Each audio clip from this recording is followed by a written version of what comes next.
Now, while you're down there, I want you to go ahead and shout out your favorite NBA player. It can be current, it can be past, or maybe it could be future. If you got a draft guy that you're thinking of, that could be your future favorite NBA player. Whoever you got, give it to me down in the comment section.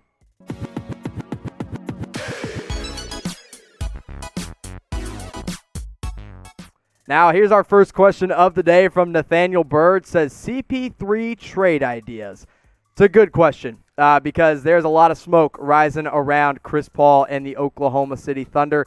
Now, he did have a great bounce-back season with the Thunder, but that contract is brutal at 2 years, basically $90 million remaining. And the fact is, OKC wants to stockpile and just get as many future assets as they possibly can. And that's the only way they're going to trade Chris Paul. My question is, what team has that would actually make a move for CP3? Now, this team has a lot of moving parts, the Thunder do, with Chris Paul as a trade candidate. I think Steven Adams could get moved. I think Dennis Schroeder could get moved. And Gallo and Nerlens Noel are both free agents as well. So if I had to come up with some trade ideas, I wouldn't even know where to start, but I think the only team that has the pieces to make something happen is the New York Knicks. You look at guys like Kevin Knox, Frank Ntilikina, maybe a Mitchell Robinson, maybe a Julius Randle. You kind of have to throw Julius Randle in there to make the money work. And then all the draft picks that the Knicks have coming up, that makes the most sense to get Chris Paul in there, and that's the only one I can think of. But I don't even think New York wants to do that. I think New York wants to stay young, and getting Chris Paul would kind of change that altogether. Now, obviously it depends on what they would get back, but I want to ask you guys this question. Should OKC keep or should they trade Chris Paul? Type T for trade, type K for keep. I think you have to trade him at this point. I think you have to find a way to trade him because you're so young with like SGA and Lou Dort and Hamidou Diallo and even Darius Bazley. I like all those guys that if you have an older, aging Chris Paul in there and you don't get some future assets back, you're going to let their prime slip on by. So let me know what you guys think. Trade or keep. And if he does get traded, we will absolutely go live for it here on Chat Sports, youtube.com/ChatSportsTV. I mean, we just hit 200,000 subscribers, so clearly we're doing something right. But help us get 300,000 subscribers. That's our next goal. So scroll on down, hit that big red subscribe button. So it looks like we're sticking in OKC here as Try Gaming says Steven Adams trades. It's a bit tougher because with today's NBA and the way Steven Adams is going, there's just not a lot of teams that want that kind of traditional big man that can't shoot threes. Now, I think if Milwaukee moved on from Brook Lopez and they tried to get younger, I think that could make some sense as another rebounder in there with Steven Adams. But the problem with Milwaukee is you want a guy that can shoot threes alongside Giannis. Steven Adams doesn't do that. I'll tell you the team that would love to get him, that would just basically answer all their problems with JaVale McGee and Dwight Howard being free agents. How about the Lakers? Or how about the Clippers? Either of those LA teams, they both need bigs. Or, we'll stay in California, the Golden State Warriors. Any of those three, I think, could make a lot of sense.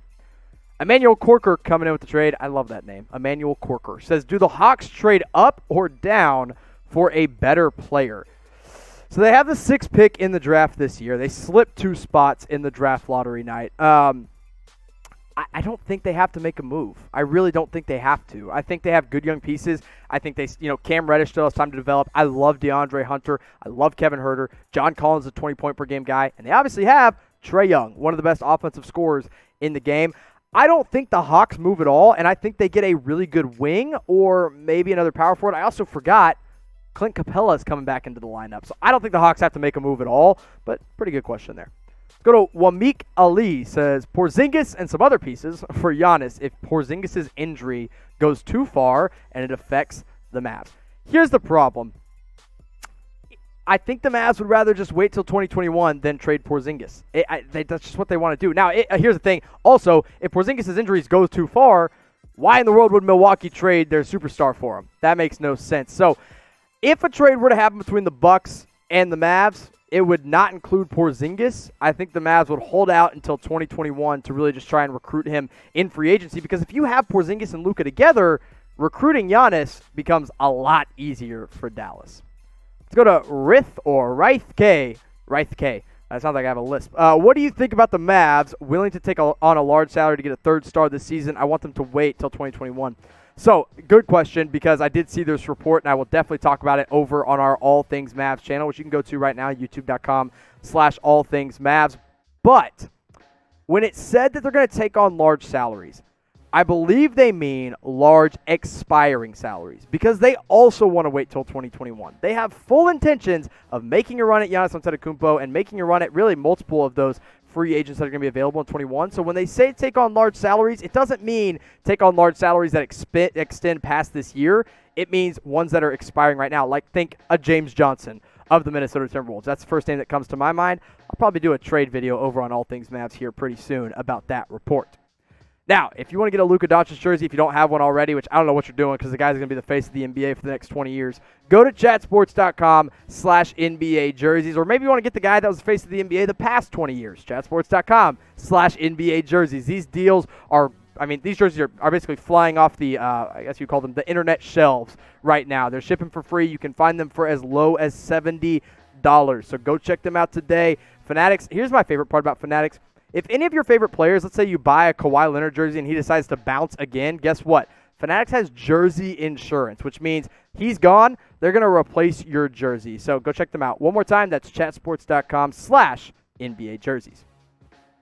Let's go to Rainier Albert Lazada, Ben Simmons for the first pick, and Jarrett Culver and James Johnson.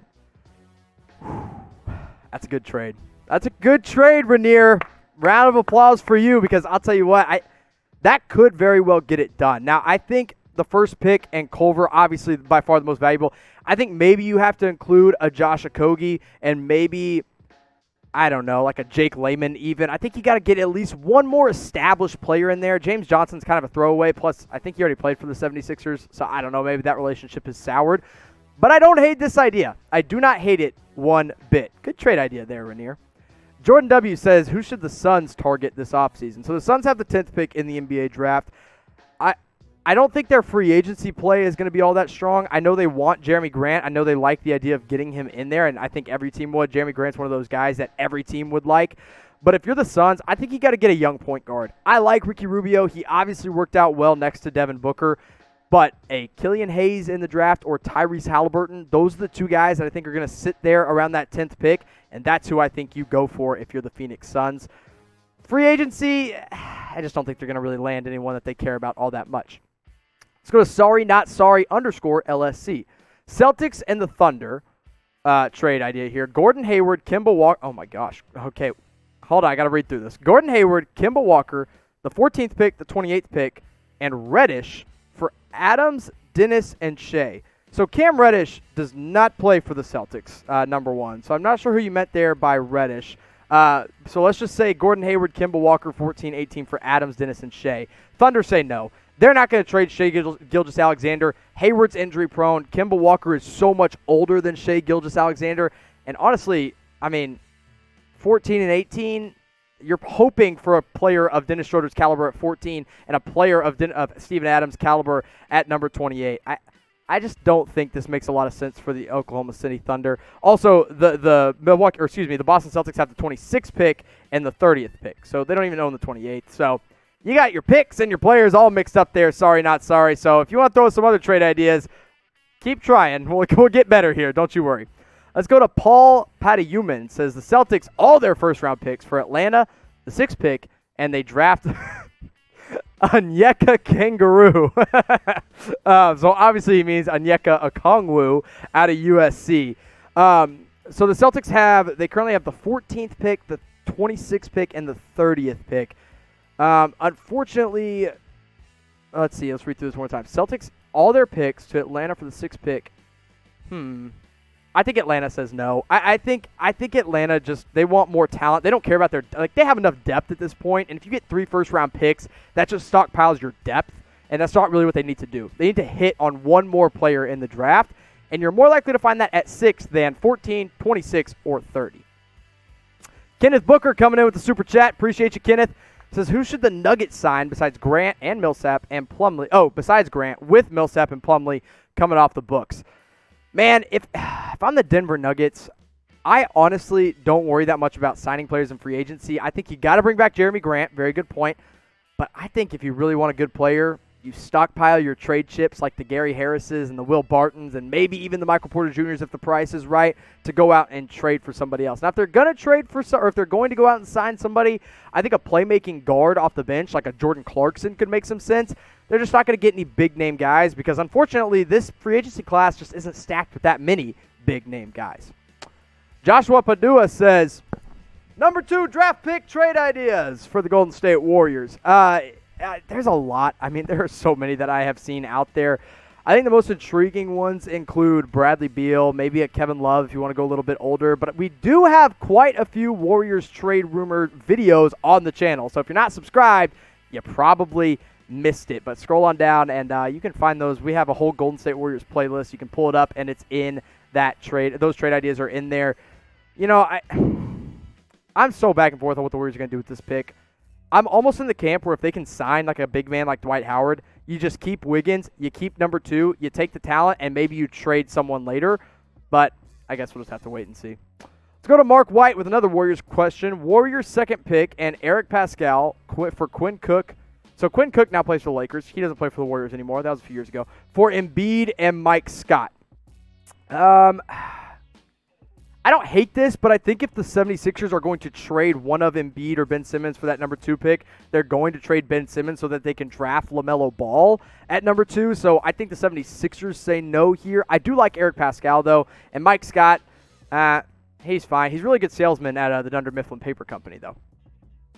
Let's go to Leary Lamont. Says, should the Celtics sign and trade Montrezl Harrell? So you got to do a sign and trade here, obviously, because Trez is a free agent for the Clippers, and the Boston Celtics just don't have that much money.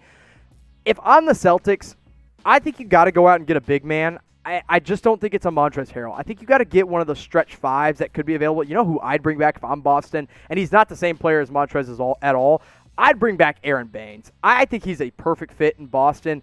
Enes Kanter, Daniel Tice, Robert Williams, they don't really cut it for me. I like Daniel Tice, but he's 6'8". That's not big enough to be a center in today's NBA. I don't hate the idea of a sign and trade for Montrezl Harrell, but I just don't think Boston's going to do it.